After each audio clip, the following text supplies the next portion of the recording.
And welcome back, everyone, to Beyond the Forecast. I am Chief Meteorologist Michael Stevens, and we appreciate you being here on this Tuesday afternoon. And hopefully you're having a wonderful Tuesday out there across northern Michigan. Now, today we are going to continue our little bit of a discussion about the devastation in Texas, the flooding that they saw this past weekend. Yesterday, meteorologist John Gross told you about the air patterns, or really the air masses, that tend to give us what we see on a daily basis when it comes to our weather, especially down south with the more subtropical air masses. And he also told you yesterday the difference between weather versus climate. Now, we did that to set up today's discussion of the devastating floods down in Texas. So today we're going to take you into flash flooding and the differences between what we see here in northern Michigan and what they see down in Texas when it comes to flash flooding. And then meteorologist Haley Fischetti and I sat down today for our live streaming Beyond the Forecast podcast, and we talked about the devastation in Texas and also put to rest the myths that have been coming out about the flooding in Texas. So we have those two items coming up for you today in Beyond the Forecast, and then we'll also at the end give a little bit more information about the Beyond this Forecast podcast, as well as when you can catch the next one next week. But before we get to those segments, let's talk about our fun Beyond the Forecast facts for today. First up, this day in weather history. It is July 8th, but this day, July 8th, 1816, not 1916, 1816, get this, frost was reported in the low-lying places throughout New England. July 8th, 1816, frost was reported in the low-lying spots of New England. I don't know how that makes me feel. It did start off chilly this morning. It was at 55 when I left my house this morning, and I did grab some long sleeves, but can you imagine somewhere in the realm of the lower to middle 30s on July 8th? Whew, I don't even want to think about that. It's summertime. All right, trivia time. Yesterday we wanted to know, what is the common name for a tropical cyclone in the Northwest Pacific? And I told you, yes, we've been telling you this for the last few months. There's certain names for these storms in each basin. In the Atlantic, they're called hurricanes. In the Indian Ocean, they're called cyclones. In the Pacific, they're called typhoons. So that is the answer, typhoon. No, tornado is not one of them. But typhoons are in the Pacific, cyclones are in the Indian, hurricanes are what they're called in the Atlantic. But they're all the same thing. Very strong low pressure system that is a storm. They just have different names for each basin. All right, today we want to ask, true or false? Dirt mixed with wind creates storms called black blizzards. QR code right here. We'll take it where you can go to answer. Put in your answer and we will have the answer for you tomorrow right here on Beyond the Forecast. A viewer photo of the day.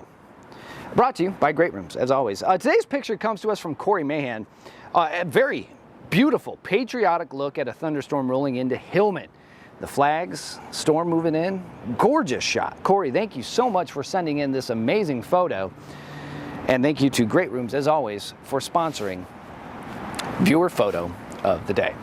All right, let's talk about flash flooding and the difference between Texas flash flooding and flash flooding here in northern Michigan. We're going to have that with myself and the explainers giving you kind of what they saw down the south and one reason why up here in northern Michigan we accept rain a little bit differently. We'll have that right after the break.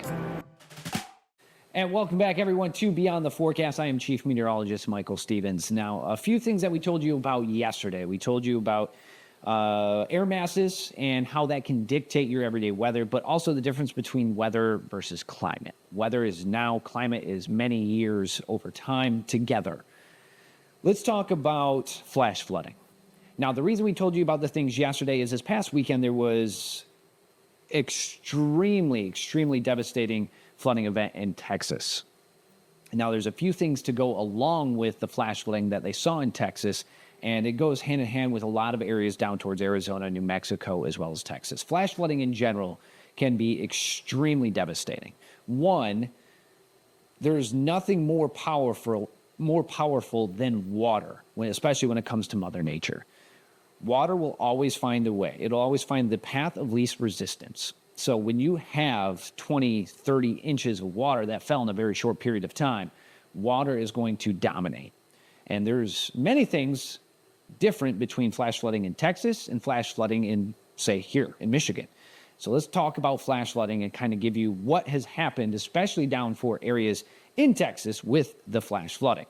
So rural impacts. Excessive rainfall raises streams and river levels, and that water can overflow and cause flash flooding. Let's talk about Texas and how that impacts them. Texas, if you've ever been there, has about this much topsoil. It doesn't have much ground to soak that water. It's a little bit of topsoil and then rock. Michigan, we have a ton of topsoil. We have the ability to soak up a lot of water. So if we get 5, 6, 7 inches of rain, yeah, we might have some local impacts, especially on man-made created roads. The cement, you'll have standing water, pooling water, and out in the rural areas, yeah, if you do have a stream that starts to get swollen, start having a little bit of movement to it, you might wash out a culvert, and you might be able to wash out some roads. But in Texas, you get 6, 7, 8, 10 inches of water, it soaks that little bit, but then it's sitting on that rock and it has to flow somewhere. That is where you start getting a massive amount of water finding the path of least resistance. It is going to continue to kind of spread out, but also take everything with it in its path. That is the difference between northern Michigan and what happened down in Texas.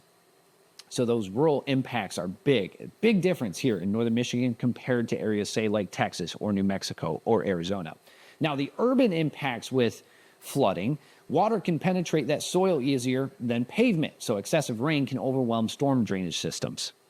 And if you do have any dips, say at intersections, that water can sit there. So you have standing water. That could be an issue.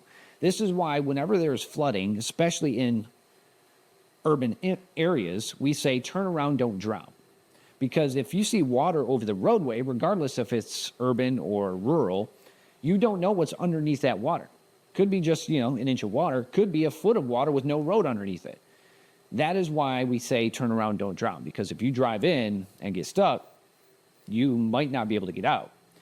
So in the urban impacts, when you have water sitting on cement ways or drainage system blocks, you get localized flooding. That's where you hear us say could have some standing water or localized flooding for your area. This is what we're usually talking about. It's usually an urban impact with 6, 7, 8, 9 inches of rain. In a city setting, it's going to be very tough to get that water to drain. Whereas in a rural area, it starts developing, or I should say swelling in streams, or rivers start to overflow the banks. In town, it's just you can't get rid of the water fast enough. The drainage system just can't stay with it. So when we take a look at the impact of rain and moving water, water is a force you do not want to mess with at all. There's nothing stronger. In fact, the leading causes of death from Mother Nature are flooding. So when you take a look at 6 inches of water, that is enough to sweep away a person very easily, especially dependent on how fast that water is moving. It'll be even less. 12 inches of water, which, mind you, is about that. Not much. A foot of water. That is enough to sweep away a vehicle, your car. And if you have rushing water that is a foot, it can easily take the car away downstream, miles downstream. That's why we say turn around, don't drown. 18 inches of water is enough to sweep away a small truck, like my Ford Maverick. I have a Ford Maverick, which is a compact truck. That 18 inches of water, about that, can sweep away a truck.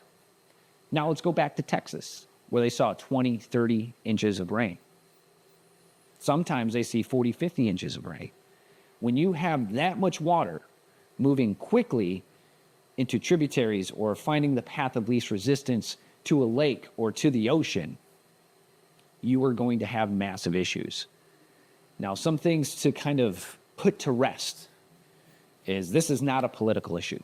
This is an unfortunate disaster of Mother Nature. The rain was forecasted. The warnings, watches, advisories, everything that was issued from NOAA and National Weather Service were timely. something that we have to figure out is how we can make flash flooding easier and safer to understand and get a hold of in a timely fashion. Flash flooding in Texas is very different than flash flooding here in Michigan. Doesn't mean you need to treat it differently. Just means we need to find ways of getting the word out sooner. If you haven't seen the video yet, or a few videos from Texas with this flash flooding, there were people on a roadway with the river, Guadalupe River running underneath it. Within a matter of 2 minutes, that road was about 4 feet underwater. 2 minutes. That's where you need sirens along banks. That's where you need something that can tell people you need to head for higher ground now. That is what we need to learn from this, but we also need to help in any way possible. And one way of helping is helping get information, education, and putting to rest misinformation about things like this. So that is flash flooding. And it is a very dangerous event from Mother Nature. We'll be right back with more from Beyond the Forecast. And welcome back to Beyond the Forecast. Earlier today, meteorologist Haley Fischetti and I sat right over there and we had our live streaming Beyond the Forecast podcast, where we stream, talk about weather things that are happening, whether it's a specific topic or it's something that's been in the news recently. And today we talked about several things, but we also talked about the flooding that happened in Texas here over the past weekend. And we wanted to lay some of the myths that have been popping up and that actually been gaining traction to rest. So here's a segment from the Beyond the Forecast live streaming podcast talking about the devastation in Texas, but also the myths that need to be put to rest right now. Check it out. Again, flooding is very different in the far south. Yes. And what I did yesterday was run some stories on Beyond the Forecast that relate to why this happened. Right. First up, John talked about air masses, how those air masses impact those, or your daily weather. Right. And down south, the reason this was happening is because they still had the leftovers of Barry and that hurricane from Mexico was just hanging around with all of that moisture. Yeah. And that's why they got this. The subtropic moisture that they see this time of year down there, and it's monsoon season in the deserts right now.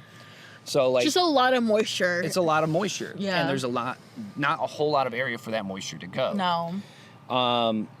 But the one thing that we want to put to rest, a few things actually that we want to put to rest is one, this is not a political thing. This is not a right-left issue. This was not the right's fault. This was not the left's fault. That needs to go to rest right now. Yeah. This was not created by somebody.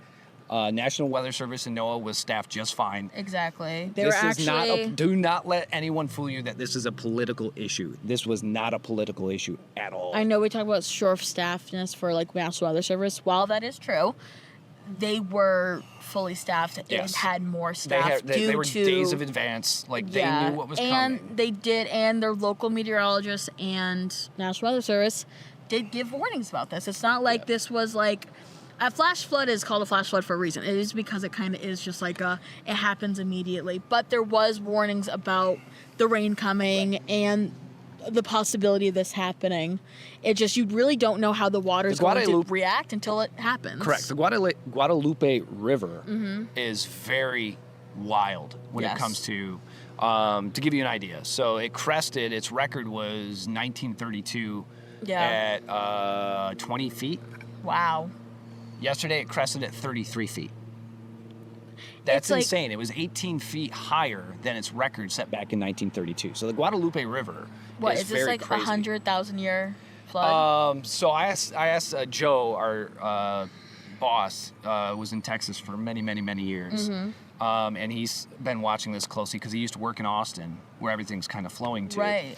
And he said they're calling it like 100-year flood or something like that, 200-year flood. Yeah. But he's like, down there it's just different because like when they had hurricane over Houston, I can't remember the name of them. They gave him 51 inches of rain in 3 days. Yes, I can't think of the one. It just sat there. It didn't go anywhere. Right. But he's like, it's different because all the floodplains and the way that they receive water is very different in Texas than like here in Michigan. But he's like, yeah, it's one for the, it's an act of God, if you will, if you want to say that. It is definitely an act of God. This is not one person's fault. This is not a political issue. And the other thing I want to put to rest is this was not man-made. All right, the No. conspiracy theorists need to stop with cloud seeding, made it rain, made this happen. Nobody made this happen. Cloud seeding, first off, is not this at all. That's not how that works. Yeah. Nobody can make it rain. Yeah. And I always point back to Ginger Z. She Yeah. has a really good explanation She does, of yeah. cloud seeding. Nobody can make it rain. No. Cloud seeding, we can make it rain more or Right. snow more, but these are for areas that need it. They don't do that where this rain fell in Texas. The big discussion at the time about cloud seeding was in Connecticut when they had massive flooding in Connecticut. Right. They don't even allow cloud seeding in Connecticut. No. Someone And asked plus, about when they cloud cloud seeding over the seed, weekend. I was right, like, and when they no. cloud seed, every cloud seeding event is kept in a public database Mm-hmm. from NOAA. You can go see where cloud seeding is taking place, but all cloud seeding is Can you there's follow the planes? cannons on the back Yeah. of a plane that shoots out Ions. it's iodine. Yeah. I believe. Yeah, iodine. That basically Charge the clouds. to make it rain more. Yes. So it's already in a storm that's already raining. Exactly. And it just makes it rain more. Yeah. And usually it's for areas like North Dakota, It South gives Dakota, the extra push the Central Plains to of see more rainfall. rain. Yeah. Where they farm the most. Yes. So let's just put that to rest. There's certain people out there saying we're going to create a bill about cloud seeding. One, you have the wrong idea of cloud seeding. And two, cloud seeding doesn't make it rain. This was not created by cloud seeding. No, this was the perfect storm. Like that's like it was just like Unfortunate, some- Mother Nature has events like this. yeah. And there's it's very unfortunate we talk that it about happened it in all Texas. the time that like stuff like this happens, and this was just one of them. It was all the right ingredients for a lot of moisture, a lot of rain in the wrong area, and that's what happened. And there was plenty of warning. Yeah. I think now I saw some Facebook groups this morning talking about it. While there was warning, how do we as meteorologists and as community members prepare people when you see these warnings what to do? Yep. And I think that's what we do moving forward is you see the warnings, you know what can happen, but how can you prepare now? And I think the biggest thing is, as we always do, is always teach the education of what Mother Nature can do Right. and always be safe. That's why we tell you turn around, don't drown, Yep. especially areas like Texas, because there's videos out there that show you how quickly this water rushed through areas. There's one really good one there on the road, and it's a bridge across the river, and you see them, and in 2 minutes, they keep backing up, and the water just continues to take over. And it Yeah. took 2 minutes for this road to just fade away. And people were sitting there And then on you're both sides. stranded. And that's essentially how they do things in Texas when it comes to flood warnings or flash floods. They see the waters rushing down the river. They go miles down the road, start saying, you can't cross this bridge. The people are like, why? You're like, give it 5 minutes. You'll see why. Exactly. So they're ahead of it almost, right? But flash flooding in Texas is very different than flash flooding in Michigan. But Yes. the message is the same. Do not get in the way of water. Mother Nature's number one most powerful thing is water. And when you create 1 inch of water in a square acre is equivalent to something like 21,000 gallons of water. It's a lot of water. That's a lot of water. Now take 21 inches of rain in several acres. It's something like 50 tons of water, 50,000 tons. So yeah, water is no joke. And when you hear about, 10, 20, 30 inches of rain possible, you really need to think of higher ground. And that's why And Texas is hard. Texas, New Mexico, Arizona, higher ground's hard to come by. Exactly. And But that's why it's like when you're thinking about, obviously the devastating stories coming out of it, a lot of it are, of course, the Mystic Camp girls and just campers in general. Having a plan, we always talk about during Severe Weather Week, having a plan in place, but a lot of those plans are kind of always like asterisks when you're home. yeah, But like these are like now things that you think about, like what should you have in your camper? What should you bring in a tent? Flash floods are kind of hard to come by when it comes to like preparing for things, but it is now a good well, the other idea to kind of think about stuff like that. and the other worst part was it's on a holiday weekend. Exactly. And it's just terrible timing. But Mother Nature doesn't care about timing. No. And when we come back from commercial break, we'll say goodbye here on Beyond the Forecast and give you little tidbits about Beyond the Forecast live streaming podcast right after break. And welcome back to Beyond the Forecast, everyone. Thank you to meteorologist Haley Fischetti for sitting down with me and having the podcast today. Thank you to meteorologist John Gross for helping us put the show together. I am Chief Meteorologist Michael Stevens. Thank you for joining us here on Beyond the Forecast here today, your Tuesday, and thank you for spending the afternoon with us. We'll be back here tomorrow at 4:30 to give you more fun facts about weather and science and a little more education. Be good, stay safe, take care. We'll see y'all tomorrow. Bye, everybody.